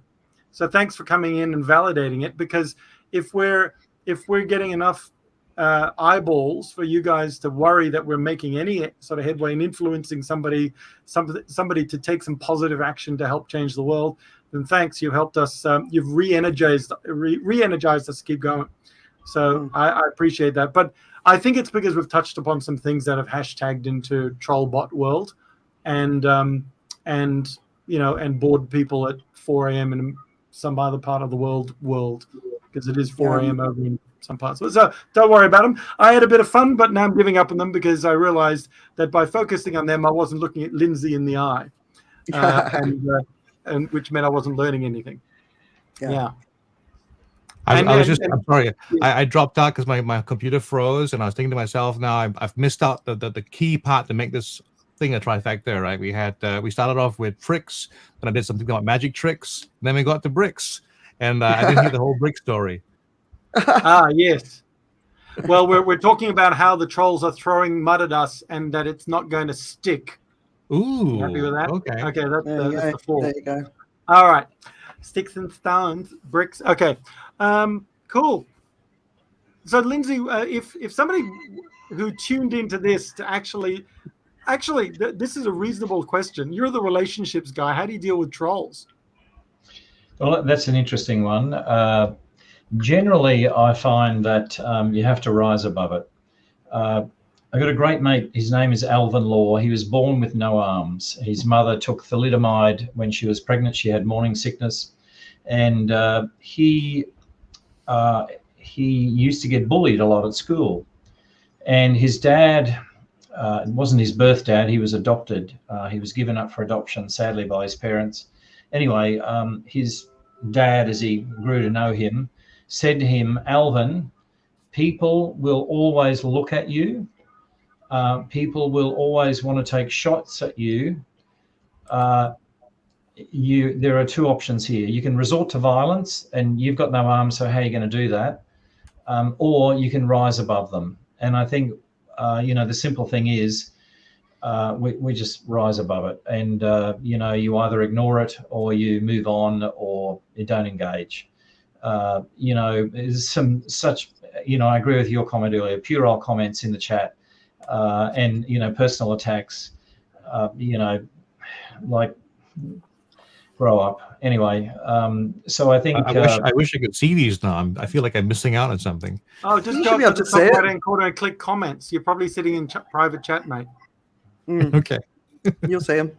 So don't worry about it. Actually, it's a waste of your time. Sorry, Lindsay. Keep going. Yeah. So mate, I just think it's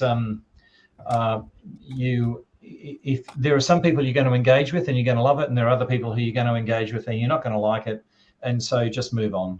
At every networking event, there will be someone that you're not going to connect with, and their opinion will differ to yours, and they'll be so they'll be so wound up about what you think, say, or do. It really is better to just move on. Yeah. And so you can do the gracious thing and ignore them, or you can do the gracious thing and say, "Lovely chatting with you. This is a networking event. I'm going to go and talk to someone else." Or I've got to go and top up my coffee, or excuse me, I've got to go to the gents. Disengage. Yeah. And I got to say though, some of them are really funny. Yeah. Some of them. So I'm just going to say, can I just read one of them? It's actually very funny. He's having a go, but I've just found it hilarious.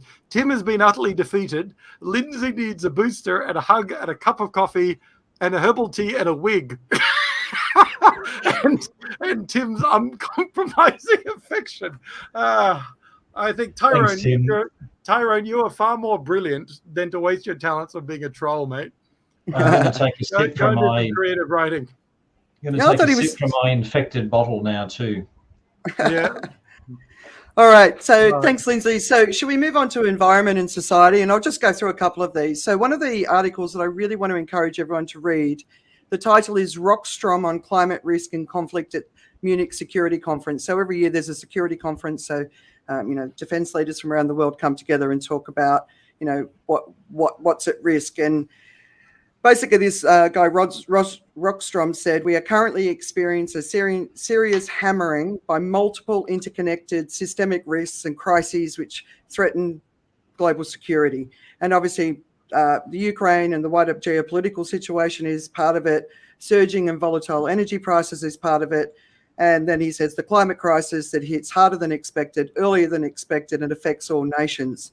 So this is a world of rising turbulence and systemic risks. So to me, this is probably the first article where I really feel like it was the moment when I was talking to my mum the other day, and she was born just after World War II. And I said to her, it feels like this is the moment where peace has finally ended. We've had amazing prosperity and peace. And of course, there's been wars and all over the world since World War II. But I don't know, this article, it really felt like this is the moment where peace has come to an end, and we're moving into they say it's the decade of disruption, but I think it's more than that. I think it's a decade of desperation. Well, that's what happens, right? Yeah, and it depends. But we can come together and sort of move in the same direction where we try and take care of the majority and do the right things, but it's, do we prepare or do we react? And there's a lot of reacting. So, you know, the refugees coming out of Ukraine, we know it's happening. So how do we prepare? How do we take care of people in that crisis, you know? Yep. We talked about Thwaites Glacier, the Doomsday Glacier last week. Yep. And I haven't looked at the news this week, but that, as I said, that research project should be coming to an end. But there's a new federal report that warns of accelerating impacts from sea level rise. And I really encourage you to read it, because it's got amazing stories from the front line all over the world about, you know, fishermen and the whole beach is completely, the structure of the beach where their boats have been sitting, where they go out to sea and do their fishing. The whole structure of the beach has completely changed, and it's impacting their ability to even fish. The United Nations are coming together to hopefully sign a global treaty to rein in plastic. So apparently 75% of people in the world want single-use plastics banned. So we've got to hope that happens. Another big story in the environment is, did you see the story about Ethiopia turning on its new Nile hydropower plant just last week? I didn't see that. There it is. It's turns on the giant turbines of a giant Nile hydropower. Yeah, and it's a really interesting story, because basically in Africa, I think Ethiopia is the second country with the least access to just light for its citizens, right? So 60% of people don't have it. So something like this will obviously bring a better standard of living for the women, in the children, in the communities. Obviously, education opportunities can increase. But the neighbours in Sudan and Egypt are really anxious about, you know, the impact as water shortages with the climate crisis. That's going to potentially impact them downstream. So this is one of those potential hotspots. The three countries have signed a treaty on managing the water.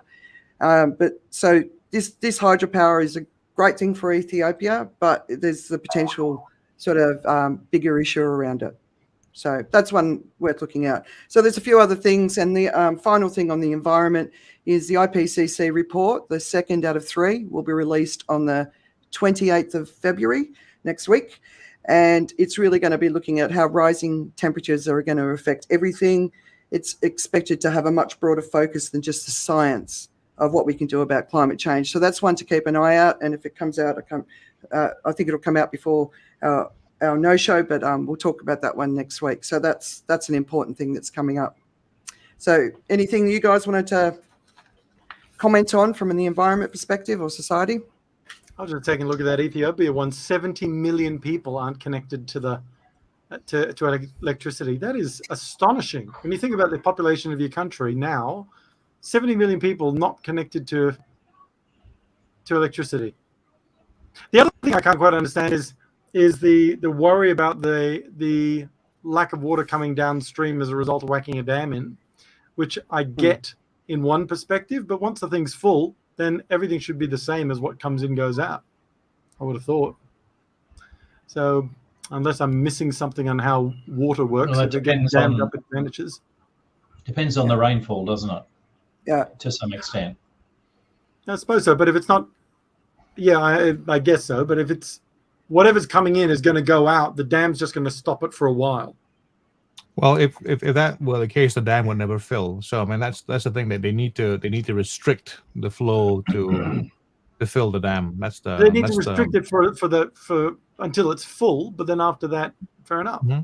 So anyway, I guess it does depend on rainfall. But obviously, if rainfall reduces with the climate emergency, they're expecting like less rainfall, and then the higher up the river you are, the more you control the water flow. And so we're seeing a lot of that. So in northern Thailand, a lot of the rivers are being impacted by dams in China. So the water's not coming through. So it's having a really big impact on some of the water flow through the rivers, which is impacting the agriculture, the livelihoods of people. So there's a lot of impact. So it's a control thing. That's why. Okay, fair enough. And that's why the treaties are so important between the countries, so that it doesn't lead to war. But water management, especially when it's across borders, is it's a huge issue. I mean, look what happened in Frozen 2. No, Uh, you guys haven't seen the yeah. movie. Okay, moving on.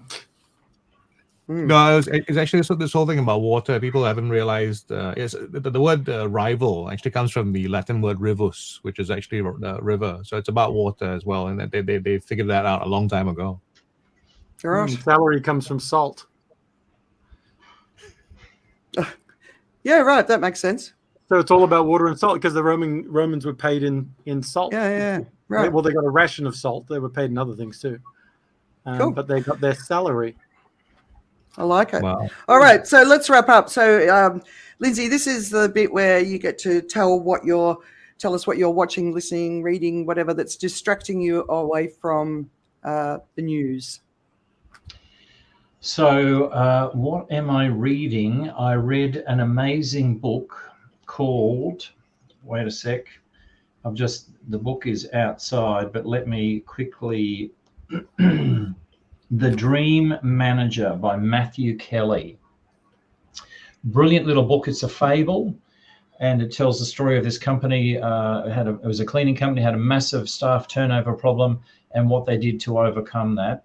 And I'll summarize the book in a very short few words. They basically got everyone to identify what they dreamt for, and then they helped them meet their dreams. So, really simple example. A woman dreamt she wanted to own her own house, and they got her to a point where she could own her own house. Brilliant story, and so simple, as most things are, simple, and yet so clever and so complex at the same time. So if you get a chance to read it, grab it. You can get it online. You can buy it on Kindle or have it delivered. All right. So, yeah. Just give us the title again.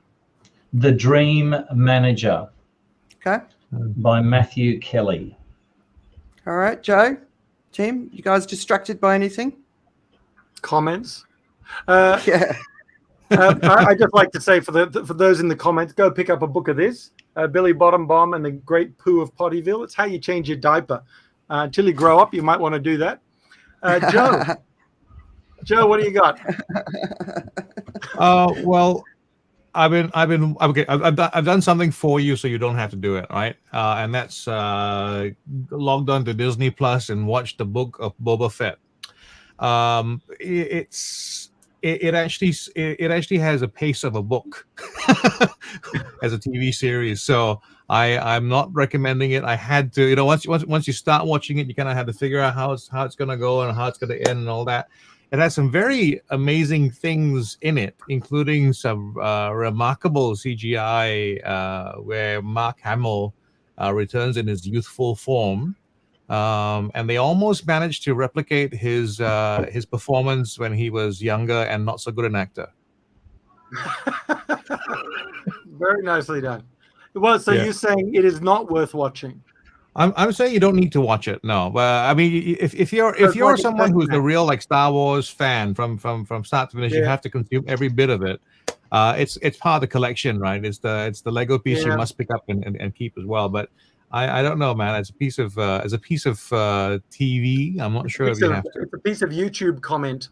Yeah, I did find that the preview looked pretty good. I mean, it looked visually interesting, but its pace was too slow, is what you're saying. Yeah, it's a picture book on video. Okay, all right, fair enough. Yeah, I did consider watching it. I got through a season and a bit of Picard before I couldn't go any more. It was just too slow, and I'm obsessed with Star Trek as well. So, courage to be disliked for those of you who are interested in just being yourself and not needing to be validated. Some of you typing things in might be interested in that as well, although you seem to be pretty good at that. Ichiro Kishimi and Fumitaki Koga. It's Japanese phenomenon that will show you how to free yourself, change it's courage to be disliked anyway. And it's based on Adlerian psychology, and that it's done in a way of one person speaking to a mentor and having a conversation throughout the whole book. Something I've picked up to read. I haven't read it yet, but something I've picked up to read to be interesting, because I just like I did psych at uni, so love the psych side of it. And I like this bit because a lot of people on social media, it's all about validation, which is where trolls get their power from. If they can invalidate, they think that people are going to shrink away from being heard and sharing their voice and saying what needs to be said, even if it's unpopular. So yeah. So we started with shrinkage and we ended with shrinkage. Well, just reminded me. Sorry, Andrea. Just one little thing. I got to take back one thing I said last week, and it was just about this TV show that I was checking out, right? And I said, Shonda Rhimes may have been taking a swing at her friendly rival Aaron Sorkin by naming one of the characters in the show, inventing Anna as Anna Sorokin. It just shows you how uneducated I am, and how I hadn't read about the real life story of Anna Sorokin, who inspired the series. So it's not a work of necessarily a work of complete fiction, as they say on the show. All of this is true except for the parts we made up. I like that. Actually, Andrea and Joe, I don't know, Lindsay, have you seen it? I finally watched Don't Look Up, and I loved it. I loved it. I'd be interested to see what the Don't Look Downers would say, but yeah, I really enjoyed it. I just thought it was a barrel of laughs, and the acting was wonderful. It's one of those movies where I just wish I was in it, because every character was just this wonderful sort of complex character. Meryl Streep was wonderful. Jonah Hill was fantastic. The leads were all great. I just thought it was really nice. Even Leonardo's sort of nervous scientist to sort of Dr. Fauci-esque, front man to, and then just the whole character arcs in the whole story, I just thought were great. Really, really great. Even the mobile phone, the Tim Cook sort of guy. I don't think it was supposed to be Tim Cook, but that fella. I just thought the whole thing was so cleverly done. Yeah, no, it was great. Okay, so first of all, Clinton, thank you for being here and for being lovely and nice.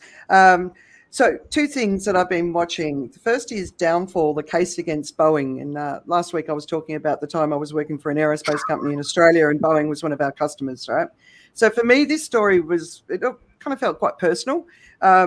Because the company that I used to work with, because that Boeing then bought the company that I used to work with, and I've got friends still working there, to see how much Boeing changed.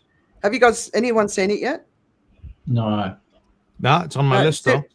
Seriously watch it. It's a very, very powerful story of, a leader not stepping into the truth and sort of being honest about what was going on. That second plane in Ethiopia didn't need to go down if Boeing had been honest. It's about greed. It's about the stock market. It's all sorts of things. And then the other thing, it's called Downfall, the case against Boeing. Downfall. I'll put it in the comments in case somebody's reading wants to find out what it's called. Downfall. The case against Boeing. So it's on Netflix, but definitely watch it. And it's a very powerful show. And then the other one I'm watching is Formula One Drive to Survive. Now, I'm not a Formula One person, but obviously making my husband happy. But I do enjoy watching programs where, it's the people are seeking excellence. So, there's 20 Formula One drivers in the world. To become a Formula One driver in any team is already a remarkable thing. But it's a fascinating insight. And there's enough of the racing for it to be fascinating without being boring. So, I went to Formula One in Singapore a couple of times. It's not really something I seek, but the show, the people behind it, not just the drivers, but all of the people that are involved in Formula One, absolutely fascinating. So there's like 6 seasons of it out, but even if you don't like Formula One, I definitely recommend watching it just from an excellence perspective. I'm not going to watch it. It's a huge successful marketing piece for F1 as well, and that's why they continue doing it, because F1's always been very reserved about publishing, on a mainstream format, allowing the branding and all that, and they've gone ahead with this one because it's so successful that they've developed so many new fans because of it. So Netflix wins, everybody. Wow. What made me check out was when you said 6 seasons. That was just like, not going to commit to that. Just watch one and see if you like it. Yeah, I'm going to be breaking between the seasons for sure. I actually watched an episode at the dentist in the dentist chair. And it was really interesting. And he said, "Okay, Lindsay, we're done." And I kind of went, "Oh, crown the other one." Could you pull out this other tooth?" I can see myself in the dentist chair watching it going, "Can you please turn it off and just drill something else?" Because but okay, I might take you up in your challenge, Andrew, and just watch one episode, because part of what we'd like to challenge people to do is to go beyond what you normally do and broaden your horizons a little bit. And there's a few people typing away furiously that probably need to broaden their horizons a little bit. So take the challenge and go and do something like, be positive. No, well, yeah. Drink some bleach. Obviously the no-shows made it, right? We've attracted the trolls, so we've made it. Anyway, we've been looking for guests. Would you like to bring one of them on? Yeah, absolutely. I'd love to see if they get trolled. All right, so let's wrap it up for the week. Lindsay, thank you so much for joining us. Really appreciate it. You've been on one of our more interesting ones in recent times. Stay safe out there, everyone. I'll get this up on the podcast. Tim and Joe, thanks for being here as always. And let's come back again next week. And anything you guys want to say before we end the broadcast? Yeah, go and take some of Lindsay's tips and go out there and see if you can have more interesting connections as you go out there to meet people. I thought that was really valuable. Thank you, Lindsay, and it's nice to see you again. And see you next week, Trollsters. And be kind. Thanks for having me, guys. It was a hoot. Yeah, definitely. All right. See you.